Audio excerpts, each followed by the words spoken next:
Yes.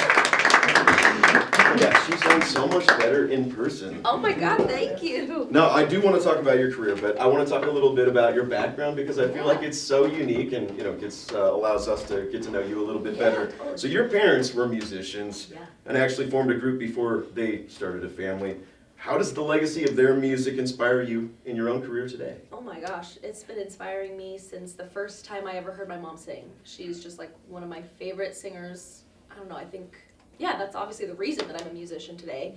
And it's been great because they've been so supportive since day one. I feel like, most parents are like, you want to be a musician? Like, what do you mean? You're going to go to law school? It's a difficult choice. Yeah, But they're like, no, absolutely. If you're going to do it, you better do it 110% and we've got your back.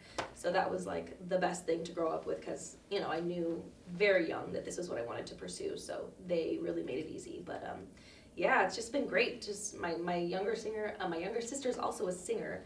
She's actually on tour with Sabrina Carpenter right now, singing backgrounds for her, which is so cool. She actually was going to be here today to sing backgrounds for me, but Sabrina stole her from me. I saw you at the show.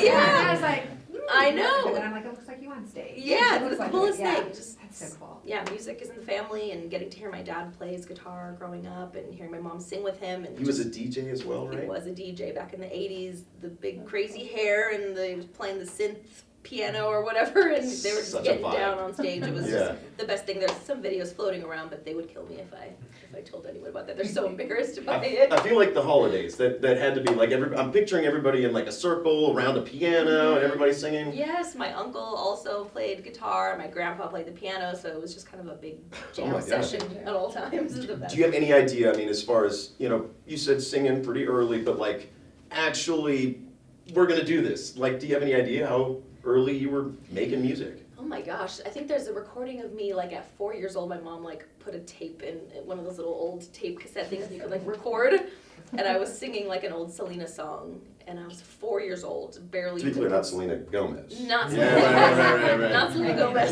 Right, the Selena. The Selena. Right. Yeah, I think I was 4 years old singing along to that track, and I, again, having my mom there, like, to record me and put the mic in my face, like, that definitely helped the situation. But, yeah, I think 4 years old was when I picked up a microphone and, like, realized, like, I like the sound of my own voice. Like, I want to hear this all the time. Don't I know what that sounds like? Love the sound of my own voice.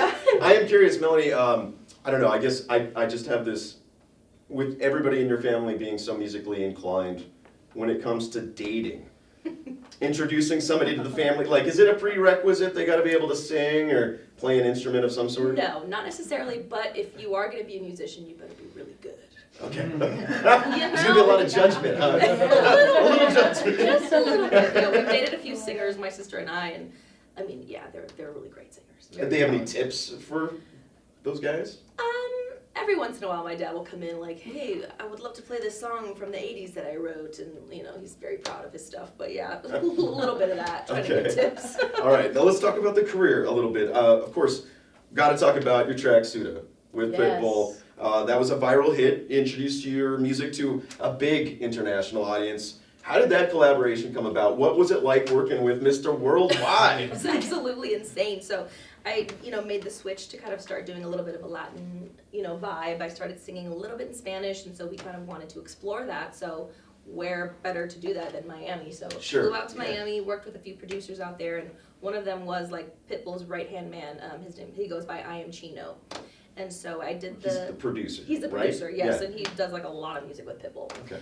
And so I went into that session knowing that, just kind of in the back of my mind. We did this really cool song, Suda. It was before Pitbull had even like heard it, and I kind of made a joke in the session. I was like, how sick would it be if Pitbull jumped on this, right? And he was like, oh, yeah, right. And so I just was like, okay, whatever. I had to shoot my shot, but he didn't seem like that would be a possibility. And then a few weeks later, I actually get a call from my manager, and he's like, you're not gonna believe this, but Pitbull heard this song, and he like wants to be on it. No way. And I was like, you're absolutely joking me. Wow. So he like actually showed him. I guess I planted the seed, and he was like, well, let me see what he thinks. So he heard the song, loved it, and was just, I guess he's like really big on, helping small artists kind of come up. And I think he did that for BB Rexa. Okay. That one of their first tracks together was, something like that, where he kind of featured on it. So I thought that was just so cool of him to, like, he was gonna get pretty much nothing from me. He just wanted to help me and along my journey, which was just the That's coolest very thing. cool. And I didn't meet him until the day that we shot the music video in Miami, and he literally flew in on his jet and came in to the session and was like, "Dale," and shook hands with me. He actually says that. Oh my gosh. And was so nice. He came in, did his part, and then he left. But he was just the nicest person ever. That's great to Coolest hear. guy. Love to Yeah. hear that. Mind walking us through your writing process and how it helped you through your own Oh my journey? God, yeah. Well, thank you so much. I appreciate that. Yeah, that was basically me growing up. Like, obviously my parents didn't know anything about mental health and, anxiety. What's that? You're fine. And Suck it up. yeah, it was something I struggled with my whole life, and I didn't even realize it until adulthood, and learning about these things and figuring out like what was actually wrong with me. There was nothing wrong with me at all. It was just a little something that everyone has, a little bit of anxiety, but for me it was just a little bit on another level. Sure. No shame in that, no shame in getting help, no shame in being on medication. I hate the stigma of all of that. So yeah, I'm very happy to have this song to kind of like, really direct that conversation even more. But yeah, the writing process was amazing. I kind of just went into it knowing off the bat that I wanted this to be like the anthem for me and for many others. And so my producer is one of my really close friends, and he understands the struggle as well. Him and his family members have struggled too, and so it was kind of a big collaboration. And he started playing that first, melody of the track, and I was like, oh yeah, this is gonna be it. And so the lyrics kind of just started flowing, and like a diary almost, just kind of flowing out of me. And yeah, that's what it's become. Like literally the song that has pulled me out of so many dark moments, and all I wanted to do is do that for other people. That's the dream here. Yeah. I'm curious, like, do you ever find yourself just kind of, if you're having a moment, you're not performing, but you're just Melanie Pfirrman at home, you're like, Yeah. you know what? I'm gonna just kind of rattle off some of the lines here and Yeah. give myself. Absolutely, I'll write them on Post-it notes and like put them on my mirror. Like, it's gonna be okay. It's gonna be okay. Oh, that's awesome. Yeah. I love that. Now, as someone who's been open about mental health in your music, how do you feel like it's changed? Has it changed your relationship with fans at all? I mean, allowing them to yeah. kind of maybe explain some of their things they're Oh my going gosh, through. absolutely. I think it's been so crazy that my song is like playing on the radio now in so many different places, because now I'm getting DMs from people that I don't know saying like, I heard your song on the radio and I pulled over to cry and I had to find it immediately. And just like, thank you so much for touching me in this way. Like I needed that song right at that moment. And that is like enough to bring me to tears. Like even if that one person is the only person affected, like I feel like I've done something to help, in some way. And that's all I've really wanted to do since like my journey started with my mental health. So it's just the coolest thing to get messages like that and feel like I've made even a slight difference in someone's life, Again, I want to give you major props on that, because every once in a while I try to crack the mic and throw a little hey, if anybody's going through something, you can call and we'll just talk off the air. And sometimes I worry that I turn people off by that sort of messaging or whatever. And again, I think we're still at a point where we've got a lot to work on with that. And absolutely. so again, major credit to you there. You have mentioned that your dog Penny has been instrumental for you with your mental health. Oh my gosh. Does Penny travel on the road with you? Or? Not yet. She's about to turn 1, and she's a little bit scared of people, but I got her with the intention of like being my like emotional support dog. And so I'm, doing the supporting of her. 'Cause she's also anxious like her mom. Sure. I get it. But oh yeah, so from the day that I got her, she was just like the missing part of me that I didn't know that I needed. I love her so much. I forget that she's not like my actual child that I birthed. I love her so much. I know. You get to a point you miss them so much. It feels weird when I you're not. miss her right now. Yeah. I'm gonna start bringing her though to all my little events. I was kind of hoping maybe she would be I better. know. No, next time. All right. Does anybody have any questions of their own? All right. Well, Do you have a Kevin. favorite rom-com? Sorry? Do you have a favorite rom-com? Never Been Kissed. So I kind of mentioned it in the song.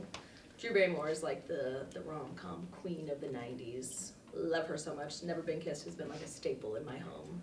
I was a big Heath Ledger fan, so the Oh, 10 Things 10 I Hate. Things I Yeah. Also, R.I.P. it's on the list, I Yeah. know. Love that Have you song. been on Drew's show yet? I have not. So that is on the bucket list. Yeah. We'll hope to cross that one off soon. Are there any artists out there that you would maybe want to do another song with? Yes, actually, I am like the biggest fan of JoJo. She's been kind of I like. said you sound like JoJo. Ah! I was like, she named me JoJo. That's why he knows me. Yeah. The nicest thing you Literally. could ever tell me. Yes. She has been like the blueprint to like everything that I do. She was like what, 13 when Too Little Too Late came out, and I saw her and I was like, oh my god, this is what I'm gonna do. And we're like kind of close in age, so I just kind of like latched on to her in a weird way, and I just have loved seeing her journey. She's been through a lot on her musical journey, but such a huge fan of hers, and I would just like kill to sing something with her. So we're gonna try to make that happen. I love that. Anyone know her? Anyone? Charlie? Anybody else have any other questions? Melanie, I am curious. I want to circle back to your sister. I'm just curious, you know, between the two of you and, you know, her doing backup vocals for Sabrina, are you guys competitive at all? Is there like a who's gonna... No, weirdly, like, I mean, maybe when we were younger, a little bit of that, but now it's just like, we support each other so much on our, like, because it's just two completely separate journeys, like me Sure. doing, you know, my artistry and her, you know, singing background vocals, and she still, like, writes her own music, and we'll do stuff that's, like, not her, it's not her thing. She doesn't really feel drawn to, like, being an artist, so, like, we're on such different paths that it's really easy to support each other in whatever way that we can, so. Is there any pressure from your parents to be like, hey, get your sister on the album, what are you doing? Oh my god, all the time, my mom wants us singing together constantly. And I think that will probably happen in the future. I would love to have her featured. That would be very cool. Yeah. Well, Melanie, I have, you at the end, you were, what's your name? Sierra. Hi, Sierra. You seem to know all the words. I knew all okay for sure. I've listened to it quite a few times. So I was definitely singing along with How did you discover her music? Where did you find it? Well, when she first posted on Mix 107, I'd have listened to it and I made him listen to it. But yeah, the okay, like I resonate with it as well. So like it, 2 times listened to every word, you know? Thank So you. yeah, it's phenomenal. That You found it on the station's website. I did, yes. Amazing. And what drove you to the website? Well, because I listen to Gordo in the morning every day. So Sierra calls it a lot. I call in every day, so I visit a lot. Yeah. Support radio. Send her a check, Gordo. Yeah. Oh my God. Perfect, That's perfect. amazing. Caller Thank you number so 10 now. You got it, you got it. Yeah. Well, Melanie, thank you so much for sharing your story and your music with us today. I know I'm very excited about what's next for you and can't wait to see the album and very excited to follow your journey. Thank you. Thank you so Thank much. you for having me. Give it up to Melanie.